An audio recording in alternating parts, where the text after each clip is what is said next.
আচ্ছা, প্রথম কথা বলি, মমতা বন্দ্যোপাধ্যায় নিজে বিচলিত হয়ে পড়েছেন। যেভাবে সনাতনী ঐক্য মহাকুম্ভ থেকে শুরু করে গোটা পশ্চিমবঙ্গে এখন বর্তমানে দেখা যাচ্ছে, তা দেখে মমতা বন্দ্যোপাধ্যায় এবং তৃণমূল কংগ্রেস বিচলিত।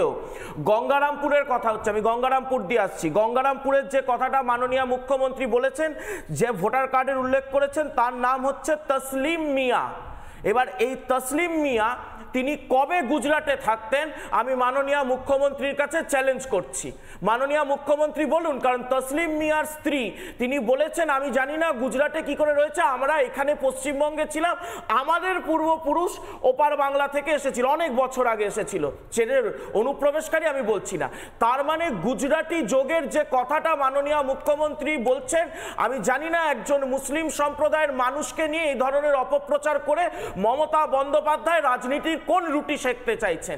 আচ্ছা, মমতা বন্দ্যোপাধ্যায় এত কথা বলছেন, তো মমতা বন্দ্যোপাধ্যায়ের দম থাকলে মমতা বন্দ্যোপাধ্যায় লাভলি খাতুনকে নিয়ে কালকে কথা বলতেন। লাভলি খাতুনের কথাটা মনে আছে মাননীয়া? যাকে বাংলাদেশি নাগরিক, তার সেই বাংলাদেশি নাগরিককে আপনি মালদার একটি পঞ্চায়েতের পঞ্চায়েত প্রধান বানিয়েছেন। ক্ষমতা থাকলে লাভলি খাতুনকে যে বা যারা তৃণমূলের পঞ্চায়েত প্রধান বানিয়েছেন তার বিরুদ্ধে ব্যবস্থা নিয়ে দেখান, বুঝতে পারবো আপনি ভোটার লিস্ট সাফ করতে চাইছেন। মমতা বন্দ্যোপাধ্যায়, আপনি সাদ রাডি আনসারুল্লাহ বাংলা টিমের সদস্য, যার দাদা এবং বৌদি তৃণমূল করে, এবং তৃণমূল করার সৌজন্যে দাদার বৌদি তাকে দুটো বিধানসভায় ডবল চাকরির প্রতিশ্রুতি শুনেছিলাম, কিন্তু ডবল ভোটার কার্ড বাস্তবে দেখেছিলাম। সাদ রাডির মতো একটি জঙ্গিকে ভোটার লিস্টে ঢুকিয়েছে। কে ঢুকিয়েছে? মমতা বন্দ্যোপাধ্যায় এবং তৃণমূল কংগ্রেস। এবার আমি চলে আসছি, মমতা বন্দ্যোপাধ্যায় যে নোংরা এবং ভয়ঙ্কর খেলা খেলতে চাইছেন, আসলে মমতা বন্দ্যোপাধ্যায় ভোট জিহাদ চাইছেন। হিন্দু সম্প্রদায়ের ভোটারদের বিরুদ্ধে উনি সরাসরি ভোট জিহাদ শুরু করেছেন, যার উদাহরণ আমি তোমাকে সরাসরি দিচ্ছি। মমতা বন্দ্যোপাধ্যায় ভোট জিহাদ চাইছেন বলছো? একদম, আমি তোমাকে উদাহরণ দিয়ে বলছি। গোপালপুর বিধানসভা, সেখানে একজন ব্যক্তি, তার নাম অনিক ঘোষ, তিনি দীর্ঘদিন ধরে ভারতীয় জনতা পার্টির কর্মী। 16 সাল, 19 সাল, 21 সালে তিনি ভোট দিয়েছেন। অনিক ঘোষ পদবীধারী কোনো মানুষ, গুজরাট থেকে আসেননি, উত্তরপ্রদেশ থেকে আসেননি, বিহার থেকে আসেননি, শুধুমাত্র ভারতীয় জনতা পার্টির সমর্থক এবং ফেসবুকে লেখালেখি করেন বলে এবার 2024 সালের মানে গত বছরের লোকসভা নির্বাচনের আগে তার নাম ইলেকটোরাল লিস্ট থেকে বাতিল করে দেওয়া হয়।